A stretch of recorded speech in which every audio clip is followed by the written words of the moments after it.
Alright, boys and girls, right now I'm up under the passenger side dashboard of a 2001 Camaro Z28, attempting to resolder what I believe is a loose relay on my body control module, or BCM, or IBCM. And right now what you're looking at is the blower motor, but let's back up here. Uh-oh, we lost some light, but we're back. Oh man. Alright, so here we are, passenger side dash.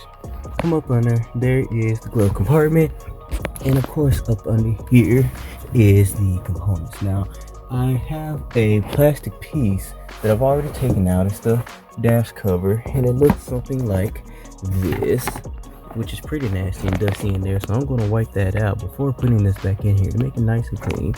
This car is about 20 years old now today, and it makes it a classic. So that being said, again, some of these circuits and stuff up under here are a little messy. So to show you how I got those off, all you got to do is pull these two pull pins out. They look just like this. All I did was I took a Dremel kind of wrench, the tool that you use to tighten down your attachment to your Dremel or rotary tool, and I just used that and stuck it right there just like this, and I just kind of pried it out. Now I got to a certain point to where I couldn't get enough leverage to pull out, so I just took my hand and wiggled it back and forth, and then pulled at the same time, and then it just popped out for both of them. Now for older models you may have 4 connectors. For this one I only had 2 up in the front. It's like one here and one over here somewhere, and you just pull those out, and then really that's literally all that holds it on. There's like a little piece behind the carpet that you have to pull it off of, and I can't tell if you can see it back here. Yeah, so that little knob right there. You'll also, this one right here that my finger's pointing towards, yes, that's actually a knob. I don't know if you can tell that with the depth of the camera, but it is. That's what's holding it on. So anyway, you take that off, slide that out, get it all out the way, and then you get access to the underside of your dash like so. So again, there's the blower motor, and then if you look where all these wires are, that is the actual BCM up under all of that. So what I'm going to try to do now is remove it. However, it's kind of held in place, so there's a clip, and let's see if I can orient the camera so that we can see what's going on here. Oh my goodness, I'm feeling pretty all right. So right here, this is the back. Let me get my finger up there. This right here is the back of the clip, and you're gonna have to pull that out. You're gonna have to pull this out like you see me pulling here. Do this on this side and on the other side of the BCM simultaneously, so that you can pull the BCM from here this way, and then you can slide it down. So again, you just want to once you spread these clips out, you want to pull the BCM toward the blower motor housing, or blower motor housing, excuse me, and then you should be able to pull it out. Now also I recommend taking a picture of the connectors just so you can see how they go in and the orientation of such. I always like taking the pictures of everything that I do before I do it. That way I remember how it was supposed to be when I put it back in.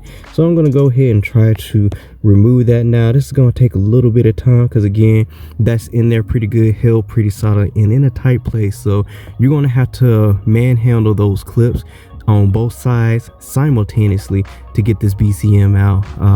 But once you do that, we'll come back and show you what is next. Stand by. So one thing I forgot to mention is that when you're trying to get to the BCM, it will highly behoove you to move these this kicker skirt right here. It's held on by 1, 2, 3. Just kidding, 4 bolt screws, Phillips head standard screwdrivers. Just go ahead and take those 4 screws out, and literally this whole unit comes right out. And you'll have trouble getting in here to this one, so you may need to jimmy rig something or get an angle or something something like that to get in between here to get that to do right. But once you get this out, this should be the only one that causes you problem. The rest of them should be easy. Once we get this out, we'll get back to the BCM. All right, boys and girls, we're back here again up under this dashboard, picking up where we left off. So I finally have freed the BCM. I actually had to unplug it and everything. Here are my plugs, and mind you, I'm actually upside down in the dash, so just to give you preference. Here are my feet right here. Yes, I'm in pajamas because it's late at night, but my feet are on the seats. I had to lay in here upside down to actually get good leverage to get up under here. So this is what we're dealing with right now. Oops, cut the light off. All right, so there's the BCM. Again, I had to go. Oh, it's so close. Let me see if I can zoom out some. Nope, cannot. So, as you can see, this clip way up here that I showed you before, I had to pull this out. Now, one area where you're going to struggle and you're going to have issues is pulling this BCM out. Once you loosen those little clips off of the body of the BCM, this part right here is going to get stuck on this. So you're gonna have to really, and I mean really pull on it until you can get this far enough to where it goes past this part of the body. Once you do that, you can just really pull it on down. Now mind you, it's still snug in here, so it's pretty tight. It's still a pretty tight fit, but at this point, you know, you should be able to pull the BCM out and then disconnect the rest of the pieces. Again, I disconnected these two. As you can see, here are the plugs here. This one, you just push this out and then grab hold of this gray piece and then just pull out. For the plugs here and here, there's actually a little clip that you have to push in right here with the screwdriver and then pull it out. And being upside down makes it a little awkward. This one has the same thing, which is why it's still in there, because I can't get over here and actually see to push it in and pull it out. So once I slide the BCM down all the way, I'm going to go ahead and disconnect that as well, and then we'll bust it open and see what's happening. Also, I had to unplug the blower motor as well, just because that cord was in the way, and just give me more room with levers. All right, but once we get this thing pulled all the way out, we'll be back. So I guess I could have let the camera roll in just to show you how easy it was. Once I got past the little slick part, it actually just kind of almost fell out. But this is the cavity that the BCM was sitting in. Once I started getting it to move and pulling it just a little bit, it pretty much almost fell out. So let's flip it around and show you here. This is the BCM integrated, oh my goodness, excuse me, the integrated body control unit, or IBCM. And again, I still got it connected here, so I'm just gonna go ahead and disconnect that. Again, I don't have the proper tripodage or whatnot to work with, but let's see if I can get you a good view here, and we'll just make it work. As you can see, I got my outdoor lamp from Harbor Freight. Got a little good stuff there. Free advertisement for them. Some of y'all like, why would you do free advertising for somebody? Just like the business is good. So yeah, you just take your screwdriver, push in here. What you doing, little man? What you doing in here? Daddy trying to work. Daddy trying to get this stuff done. You trying to learn too? You want to learn too? Y'all forgive me for taking long. I'm a little special tonight. Y'all forgive me. Some people I'm special. Some people will say I'm special every night. That's okay. God thinks I'm special. Ain't that right, Stinky Foot? Dude, what in the world? What in the world? Yeah. Now I got the black one off pretty easy. Yeah, almost a good job, Stinky Foot. Almost. Well, will you stop touching my stuff? It's not a toy.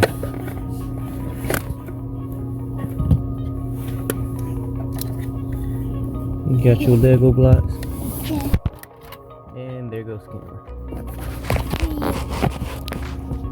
Leave the kids. Will you get out of my car and stop tearing up stuff? Trying to leave this car to you one day. You and your sister gonna have to fight over it. Whoever has the best grades wins. Even though she's got like a little bit of an advantage. Alright guys, so here it is, fully disconnected. Sorry that was a ridiculous struggle. But here's the BCM. Here are the connectors. If you got some air, go ahead and blow it in here. I can see a little bit of dirt or something on this connector. I don't know if you guys can see it or not, but it's there. But essentially once you get it out, you just pull these little tabs here, click and click these tabs here. I don't know if I got that on the screen, but and mine still of course has tape on the side. So let's go ahead and peel that back because that's keeping mine closed. Some of you all might not have that on there, some of us will. All right, so I'm already seeing the unit in here. Man, this thing is so old, this paper is literally turning to dust. So we're going ahead and peel this tape off.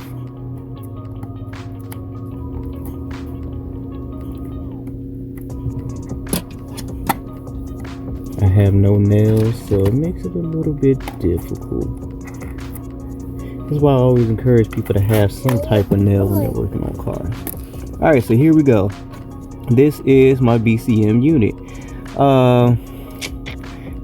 This is where the sound emits from when you you know, lock your car out, lock your car in certain modes or whatnot. It emits a sound, and that sound generally comes from here. So the dinging sound, like when you leave your car door open, that's where it comes from. All right, so oh my gosh, boy, give me this. So that's where that comes from.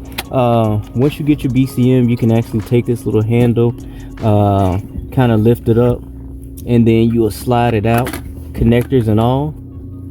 And then once you get that out, here you have it. Now based on historical and a little bit of research, when you're looking at the circuit board, generally this has one of the connectors that are loose, which causes your radio and window to stop working. So if we flip it over here, we're gonna look at, yep, there it is. I see it already. So I want to show you this, and apparently just about every Camaro that I've seen has the same thing, where if you look at this area here, it's 5 little joints. Gotta kill that ant. It's 5 little joints, 1 2 3, then 4, and the 5th one is historically and consistently the one that always seems to be jacked up on all Camaros. So what I'm going to do is I'm going to go ahead and solder this. So one, I'm going to undo the solder that's on here now, and if we zoom in a little bit, you can kind of see the difference between this solder here and that solder there. I don't know if the camera will pick it up, but there's a little bit of cracking that's going on here. You can see the one that we need to fix is dull, and the one above it is pretty nice and shiny, but you can see where the connection has come loose. So what we're going to have to do is make that connection solid again. There are different ways you can do that. Other people who have made videos on how to do soldering and all of that stuff, check those videos out on how to solder, and like I said, go ahead and fix that. But the simple trick is take your heating iron, you're going to sit it on one side of the connection and heat that connection up. Then with your actual solder, you're going to actually come over here on the other side and touch it here. So your iron from this orientation will be on top of the pin, and your soldering will be up under here. So you'll touch those, that heat will transfer through here, make the solder come around and connect on it. Once the solder starts moving onto the connection, you'll flip back to the other side, take your heating iron now, put it on the bottom, and take your solder and put it on the top if you need, and make sure you just get a good all-around connection. Again, as usual, you know, you always want to clean your solder area, and I need to clean it because I've been touching it with my dirty hands. Get some alcohol, 90%, you know, or more if you can. If you don't have any, you know, just use what you got, and then go ahead, clean your solder. Once everything is clean and good, check it, visually inspection, make sure it's good. Try to get as shiny of a solder as you can, because that'll make all the difference in the transfer of electricity. And once you do that, your windows and radios should stay on consistently without having any issues. So this is a relatively simple kind of thing to do per se. As far as working on your car goes, the most difficult piece is just fitting in the car and orienting yourself enough to actually be able to work on the BCM. But once you get a hold of it, you know, you should be able to get in there and do the thing. Now, if you're taller than 6 feet, you'll need to take you may need to take your seat out, the passenger seat out altogether, because if your arms are long, you'll have a hard time fitting in between this foot compartment area. So we're gonna go ahead and clean this up. I'm gonna clean out the box. I'm gonna take some wipes, wipe all off in here, wipe the back of the undercover panel, and just kind of clean up in there. If you got some compressed air, definitely use some of that. A vacuum hose would be just as good with horsehair bristle. That'll also be good as well, so use that and make your clean. And once I go ahead and do the solder, I'm gonna come back, show you all what it looks like, and then I'm gonna install it back into the vehicle, and then we're gonna test it and see what happens. All right, peeps. All right, boys and girls, ladies and gentlemen, we are on the deck. So I wasn't going to show this, but I figured I might as well. Why not, right? So anyway, just taking another look at it. I have the circuit board on the bench and everything, so I'm just doing a little bit of inspection just to make sure all the other connectors look good. And again, this is kind of the dirty piece I was talking about, so I'm gonna go ahead and clean that up because that just doesn't look healthy. It's probably not gonna affect too much, but hey, I'm a little retentive when it comes to that, so I want to make sure all of that is good to go. Additionally, here is the box. I actually cleaned the box out inside and out, so it looks almost brand new, if you will. So just wanted to show that. I did clean off in between these connectors and everything, and I just kind of opened the box all the way up to make sure everything looks good, and then of course clean these clips off. Now what I noticed, because the BCM sits upside down like this, and there's a gap right here, a lot of dust can get in between there when you close it all the way. So what I'm going to do is actually just put a strip of clear tape, kind of like the tape that we saw on this side here, but we're just going to put it up here. That way it keeps any type of future dust from getting in there and messing anything up. So I'm going to show you what we're doing here. All right, so I have our unit here. Like I said, just expecting everything. Everything looks good. I don't like the way that's kind of twisted, but I'm not going to move it too much because it's still working and functioning like it should. Everything in here looks good. Don't look like any dust or really too much is in here. I mean, if you look at it from this way, I don't know if the camera's picking it up or not, but there is some dust on the side of these relays here. I'm just gonna dry wipe those. Don't want to put too much moisture on there. Like I said, you can use alcohol and wipe that. I have paper towel and some tissue over here, so I'm gonna use something that doesn't leave any lint particles and just wipe that down. With same thing with these connector pins up here, because again, alcohol evaporates and dries off, so you don't have to worry about it leaving any type of wetness in there that could damage your electronic connections. So again, we're just gonna flip this bad boy over like this, find the connection that we're looking at, and it's actually right here. So if your pins are here on the top, the area you're looking for is right there. So right here, this is the one that we want to focus on. I'm gonna zoom in on that a little bit right there. Hopefully we can get some good amount of light. I'm still using my headlamp. So here we go right here. So again, what I was talking about before is we're going to take our soldering iron, right? And we're just going to, so my tip is a little rusty, no pun intended, no innuendos or nothing. But anyway, you're going to take your soldering tip, touch it here, let it heat up this connector, and then what you're going to do is you're going to take your solder and you're just going to hold it here until the heating element heats up enough to actually touch it. So just for visualization purposes, there's my solder, there's my soldering iron, and I'm going to touch it here, let it heat up, and then this is actually going to be touching the metal piece. So I'm trying to show you as best as I can with one hand. It's going to be like that. You're going to touch it like so, wait for the heat to transfer into the solder. The solder is going to heat up and it's going to wrap itself around the base of the solder, and then you're going to swap. So now the solder goes on the top and the heating iron goes on the bottom.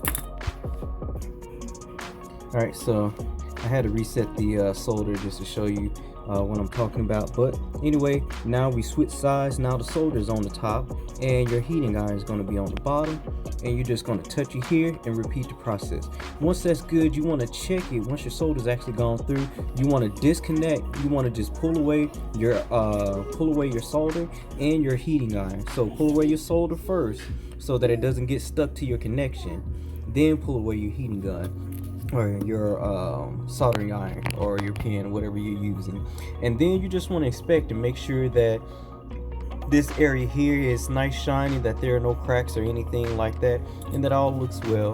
And again, we're just going to pick it up, do a nice little zoom in and kind of look at it. And if I can find my connection, I don't know if y'all can see it, but it does look terrible. It looks terrible in comparison, and I don't know why it's this one in particular. Maybe this one just gets a lot of voltage going through it over time, and over time it just, you know, slowly melts the solder away. I don't know exactly what's going on, but like I said, that one in particular is always the one that's going to be messed up, having a crack, or just have a bad overall connection. So again, once I solder that, we'll be right back and we'll show you what she looked like. Alright, so we're back, and as you can see, I've soldered the joint. It's not as shiny as the other ones. Reason being is because my solder cooled down way too quick. Like as soon as I touched it and removed the heat, that thing just cooled down instantly. Now it's probably something to do a lot with the ambient temperature in here. Generally though, you want these to be shining like all the other ones, and normally that happens because of a slower cooling process. But again, mine cooled down relatively quick, so it didn't come out as shining. So you can see how it looks there. I'm no expert solderer or anything like that, so because of that I had to cheat and I sanded it a little bit. But because I sanded it, I put a lot of dust there. I don't know if I would recommend that. That's just what I did. It's probably not the best thing to do, but just to kind of smooth it out some and to make sure that I didn't have any type of impurities or, you know, anything inside the solder that will prevent it from making a good connection. Also, I wanted to check to make sure that there was no cracks or anything though, so that was part of the reason why I sanded it down again. I did find that it's not focusing enough, but there's a little tiny spot right there. I don't know if you can tell, but there's a little kind of dent, divot, crease part area that's not filled in.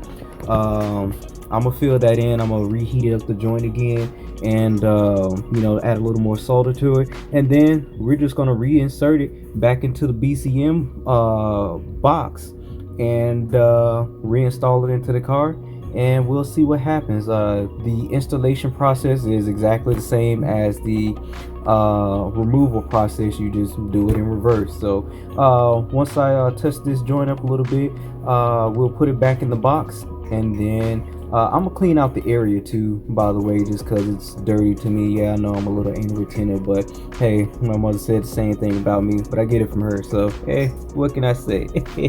Alright, so we'll be right back once this gets in. Alright everyone, I got the BCM installed. As you can see, all the connectors are as they should be. One thing to note, make sure you got your connectors in a proper space. Make sure the green side is all the way up against the wall, the black one is right next to it, and everything is oriented. And then once you do that, go ahead and make your check. As you can tell, I cleaned everything, but yeah, it's time to go start it, see what it does. All right, boys and girls, time for a moment of truth. Let's go ahead, slide it in, and see what happens. Oh, look at that. She come right on. And the last time before I did this, it didn't do anything. It just sat there. Just check the windows. Windows roll down. They go back up. I think that's successful. So I got to fix my driver's side window because the fiberglass part on there is damaged. I'll have to do a video about replacing the window motor and how to do that, but I got to show you guys how that part has been damaged and how I have to fix it. Ignore all this stuff on the side. Whoever put my carpet in sprayed adhesive all over everywhere, so now I'm gonna have to spend time cleaning that up. But anyway, that is how you get that to working. So everything is good. Radio still on. That rolls up and down. I think we're all good to go. All right, we'll catch you in the next one.